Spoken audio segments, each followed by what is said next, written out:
você vai ver ao longo desta série, e em especial neste programa, que sempre a matemática e a arte estiveram juntas. O homem fez arte usando matemática. O homem construiu matemática observando as artes, o senso estético. Esta beleza, por alguma razão, em algum lugar, foi seccionada. Hoje há quem pense assim, nossa, um programa de matemática e arte, o que uma tem a ver com a outra? Tem muito. Tanto é que hoje o artista que faz arquitetura precisa da matemática para calcular. O matemático, ao criar teorias, no fundo faz uma análise. E elas têm que ser belas, além de úteis. Arte e matemática. O matemático e o artista andam de mãos dadas.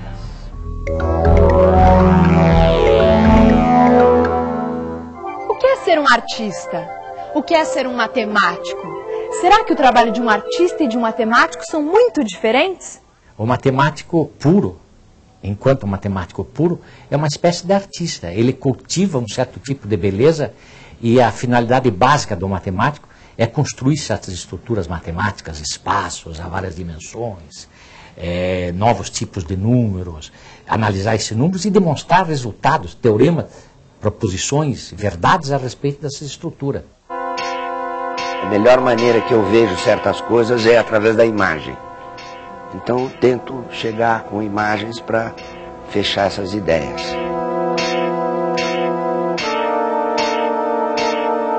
O quadro é uma coisa que desenvolve sozinho. Você que acompanha o desenvolvimento. Se eu começar a dar muito palpite no quadro, vai ficar uma porcaria. É a melhor ferramenta do artista é a intuição. Ele nem sabe quando ele usa. Mas ela acerta na frente e você segue, não hesita. A maioria das pessoas tem intuições formidáveis, mas será que é? Será que não é? O artista, quando ele tem intuição, ele mergulha, pum, e dá certo. Nem sempre, mas a maioria das vezes. E quando não dá certo, você não ouviu a vozinha dela direito, entendeu? Intuição matemática é mais ou menos como uma intuição feminina. É algo que uma mulher vê coisas que a gente, em geral, não vê. E o matemático puro, bom matemático puro, ele vê além das aparências, vê além das formas imediatas. E é assim que ele faz as grandes descobertas. Uma coisa que me impressiona nos matemáticos é o uso da palavra beleza. A matemática é uma ciência que tem um certo tipo de beleza. Uma beleza diferente, por exemplo, da beleza da música ou da beleza da pintura. É a estética do raciocínio. O raciocínio pode ser de uma beleza extraordinária, como é que ele é construído para chegar em determinadas conclusões. A matemática, sob certo aspecto, ela mostra que por trás das aparências, que é o que a gente vê, tem uma coisa invisível, que por meio dela a gente também pode ver. O ser humano, de um modo geral, ele respira matemática, embora não tenha consciência de que ele esteja fazendo matemática, às vezes, da mais profunda e mais interessante possível. Hoje em dia parece que o trabalho de um artista e de um matemático são coisas totalmente separadas. Há quem diga que arte e matemática são especialidades absolutamente diferentes. Será mesmo? A divisão do conhecimento em áreas distintas é um processo recente na história da humanidade. Durante muito tempo, matemática, arte, filosofia e os diversos ramos das ciências eram uma coisa só. E em sua formação, um homem de conhecimento buscava entender um pouco de tudo.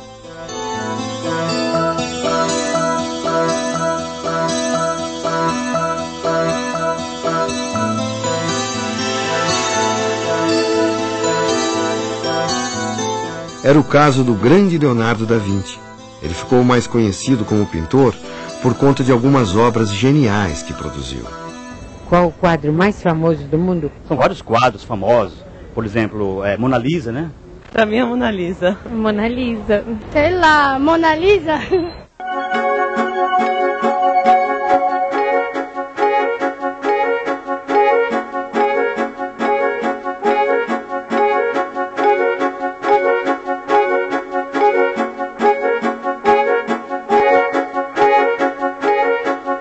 Apesar de seu enorme talento como pintor, Leonardo da Vinci era também cientista, inventor, músico, filósofo, botânico, engenheiro, arquiteto, urbanista e matemático.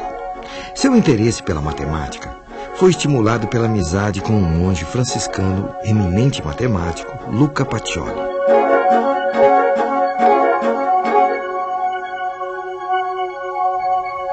Em aproximadamente 1497, Leonardo e Pacioli, que vemos aqui neste quadro ao lado de um dos seus alunos, trabalharam juntos na realização do livro A Divina Proporção.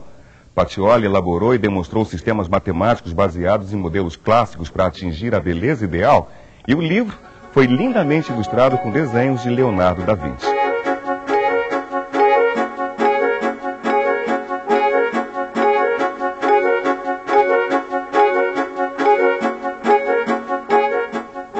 Como é possível um homem só fazer tanta coisa em uma só vida? O que sabemos sobre Leonardo da Vinci são informações registradas por ele em cadernos de anotações. São quase 5.000 páginas que contêm pesquisas sobre o corpo humano, elementos de animais da natureza, dispositivos mecânicos, fenômenos elétricos e uma infinidade de coisas. Ele dissecou mais de 30 cadáveres para entender como funcionavam os músculos e as articulações. E foi um dos primeiros a estudar os mistérios do crescimento da criança no ventre materno. Leonardo estava muito à frente de seu tempo e inventou uma série de dispositivos e máquinas que só puderam ser fabricados muitos anos depois, como uma máquina voadora que ele projetou estudando o voo dos pássaros e insetos. Tudo isso era objeto de sua incessante pesquisa e seria a base de sua arte. A exploração da natureza era para ele um meio de conhecer o mundo.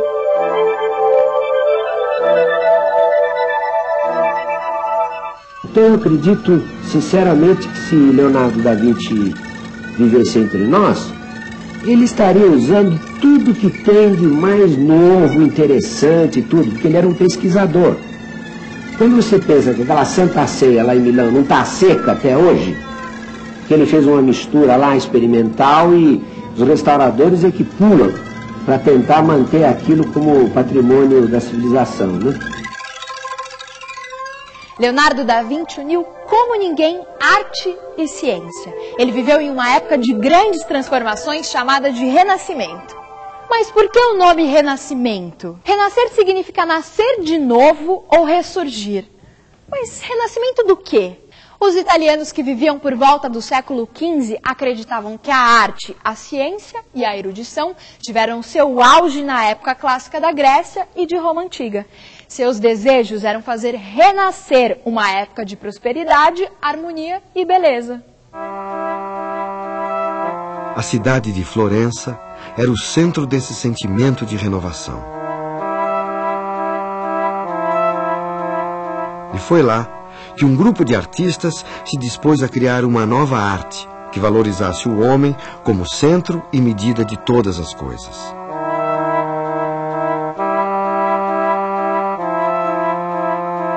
O líder desse grupo de jovens artistas foi um arquiteto, escultor, pintor e erudito chamado Filippo Brunelleschi.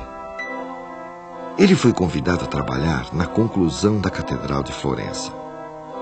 A ideia era que a catedral fosse coberta por uma cúpula, mas a igreja era tão grande que os construtores chegaram à conclusão de que, com os conhecimentos técnicos da época, seria impossível construir uma cúpula daquele tamanho. Brunelleschi viajou para Roma e estudou as ruínas de templos e palácios. Seu objetivo não era copiar a arquitetura clássica, mas usar suas formas livremente para criar novos modos de harmonia e beleza. E aqui entra um detalhe importante nessa história. Com seus conhecimentos de matemática, ele desenvolveu um novo método de construir cúpulas a partir de uma série de anéis concêntricos. Estava resolvido o problema da Catedral de Florença. Leonardo da Vinci dizia que um arco é constituído de duas partes fracas que se tornam muito fortes quando elas se encontram e uma se apoia na outra. Vamos imaginar como é que ele é construído. Vocês vão colocando as pedras umas sobre as outras, etc. Mas para isso ficar de pé precisa ter uma estrutura segurando. Quando o arco está para ser fechado, eu coloco uma pedra de fecho e aí então este lado se apoia neste e este se apoia aqui.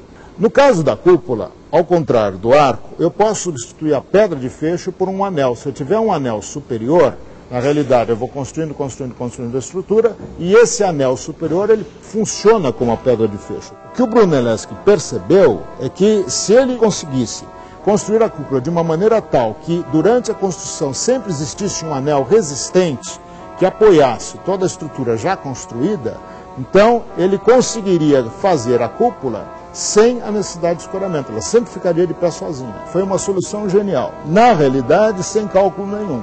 Não existiam cálculos estruturais até aquele momento. Foi uma solução intuitiva, com base em experiência anterior. Ele sentia como funcionava a estrutura, ele sabia como funcionava a estrutura do ponto de vista qualitativo, mas não do ponto de vista quantitativo. Com a solução de Brunelleschi, um gigantesco guarda-sol abriu-se sobre o coração de Florença.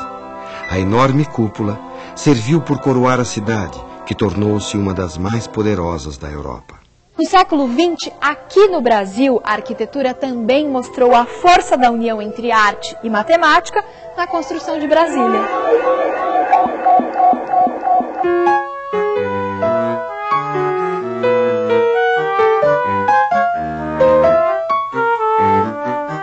A cidade foi concebida pelo urbanista Lúcio Costa e os edifícios projetados por Oscar Niemeyer, um dos mais importantes arquitetos do século XX, com obras famosas em vários lugares do mundo. Em Brasília, Niemeyer usou de criatividade e imaginação para conceber edifícios diferentes de tudo que já havia sido feito em arquitetura no mundo.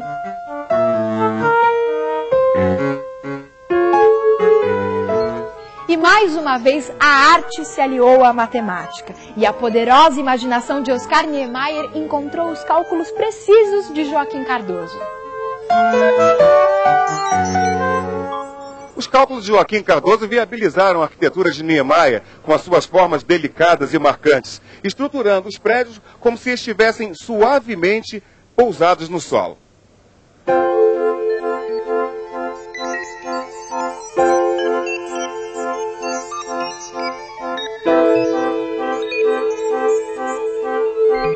Essa relação arquitetura e matemática é uma relação muito importante, muito bonita. Não existe arquitetura sem forma, né? E esse limite da forma é possível de se conseguir com a matemática. Então cabe a nós mostrar a ele o que ele precisa para transformar aquele sonho numa realidade. Essa delicadeza da curva, essa sensibilidade da outra curva fizeram com que o projeto do Oscar conseguisse se materializar de uma forma muito elegante, muito poética e muito forte lá em Brasília, graças ao auxílio do cálculo de Joaquim Cardoso. Eu me lembro que parece que uma forma assim não tem problema, mas eu me lembro quando Joaquim Cardoso, que era o calculista, um homem muito inteligente, ele telefonou um dia para mim: Oscar, consegui a tangente que deixa solta essa forma diferente.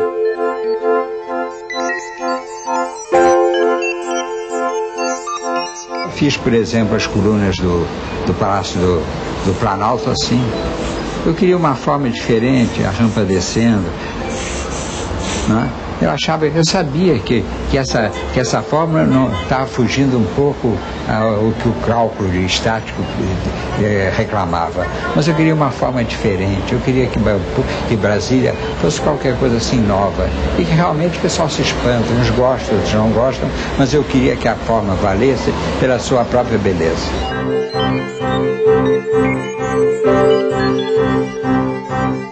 De tão inovadora, Brasília foi consagrada como patrimônio cultural da humanidade e é hoje uma referência universal de nossa civilização.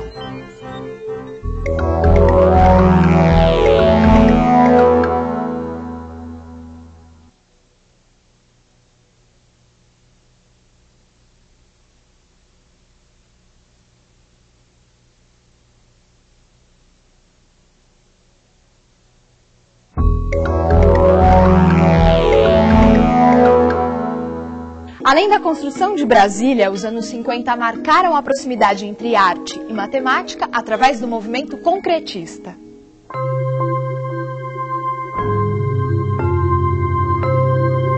O Brasil vivia naquela época uma fase de desenvolvimento industrial, com a produção de bens de consumo em larga escala e a chegada das fábricas de automóveis.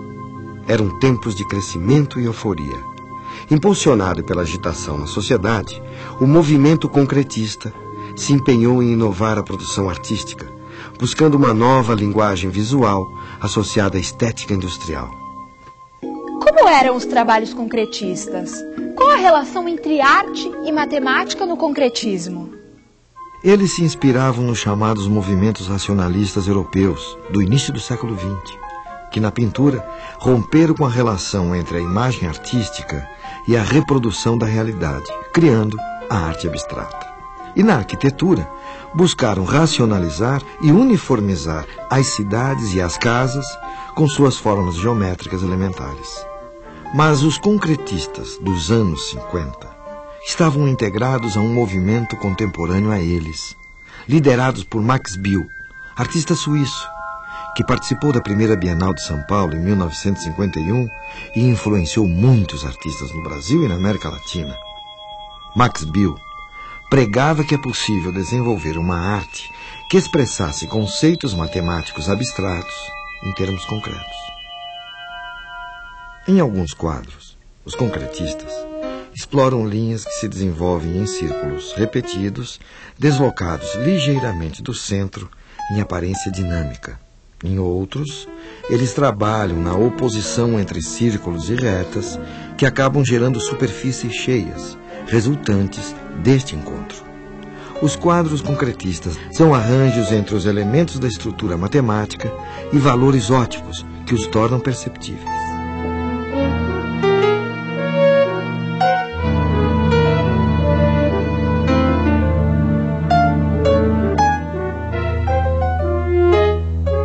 Os ideais concretistas também se expandiram para a poesia. O movimento pretendia libertar a poesia de sua limitação literária e integrá-la a outras formas de arte. Atrocado capacausti, duplelasti feriferofuga story, loco lubrimendi multiple organi periodi plasti publi, rapa reciprorusti saga simplite na vela vera viva, unívora, cidade. City, cité. Atrocado capacausti, Haroldo de Campos, Augusto de Campos e Décio Pinhatari foram os líderes da poesia concretista brasileira. Lígia, fingers, ser, digital. Tedatila, grifo. Links, links. O movimento pregava a substituição do verso descritivo pela associação de palavras a partir de uma disposição espacial. Quando zolanguezou, Lídia, la sera, sorella, so only, lonely,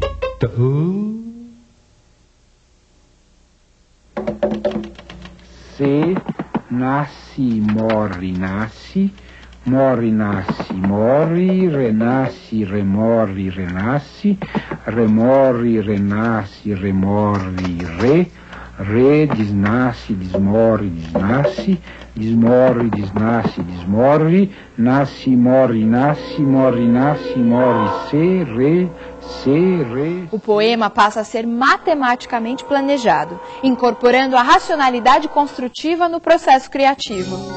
A poesia concreta é antidiscursiva e brinca com as palavras no espaço. Os poemas concretos podem ser visualizados como imagem e são graficamente articulados a partir de alinhamentos geométricos. Antes do final dos agitados anos 50, um grupo de artistas e escritores sacode novamente a arte brasileira, assumindo uma postura crítica ante o excesso de racionalismo do concretismo. É lançado no Rio de Janeiro o manifesto Neoconcreto. O neoconcretismo foi a crítica a esse mecanicismo concretista, o mecanicismo da arte concreta, em favor de uma arte agora existencial, de uma arte ainda assim geométrica, mas de uma geometria viva, de uma geometria pulsante, que teria a ver exatamente com a vivência, com a existência. Esse plano geométrico agora fica muito heterogêneo, não é o plano de uma geometria ideal, de uma entidade matemática, né? Mas é o plano conturbado da vida.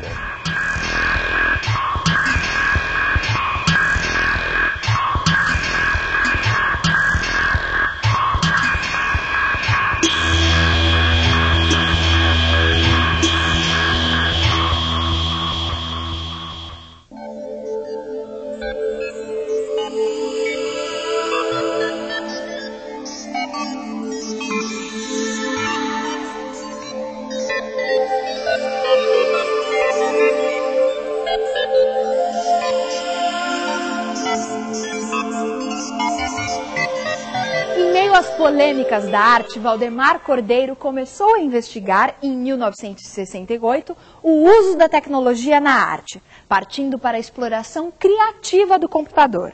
Pintor, paisagista, arquiteto e teórico, Valdemar Cordeiro era uma personalidade polêmica e marcante. Juntamente com matemáticos das universidades de São Paulo e de Campinas, realizou trabalhos pioneiros usando modelos matemáticos para transformar imagens por meio do computador.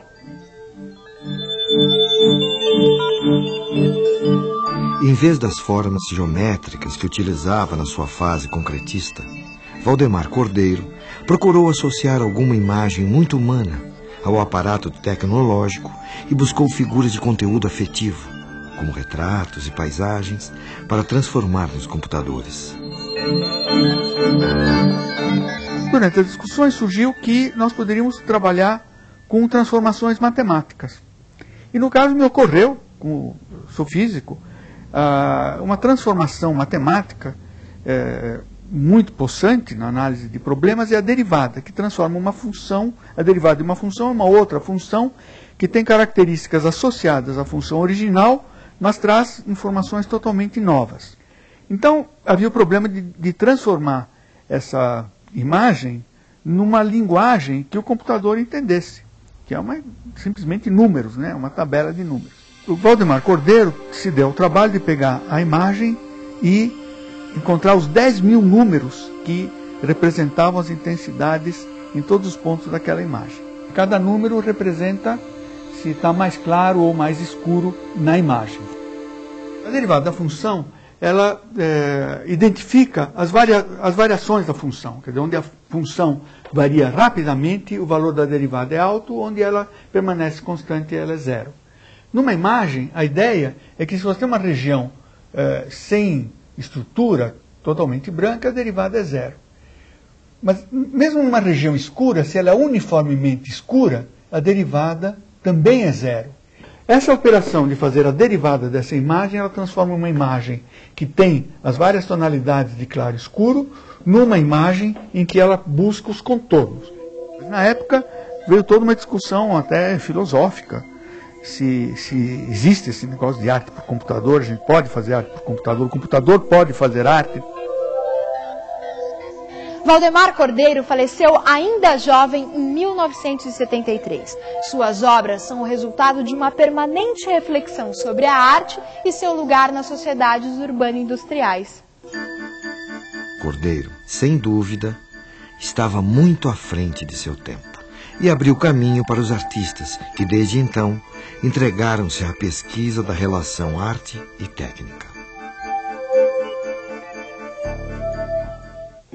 Nós temos nos perguntado, como fazemos para sermos felizes? Talvez tenhamos que compreender, mas isso não basta, é preciso sentir. Pois é, o domínio da ciência é o domínio da compreensão intelectual. Ela ajuda o homem a entender o mundo. E as artes? A arte é evocação, é emoção. Ela ensina o homem a sentir mais profundamente. Matemática e arte, sentimento e compreensão. É disto que vamos atrás. Entendermos o mundo, gostarmos do mundo, sermos felizes.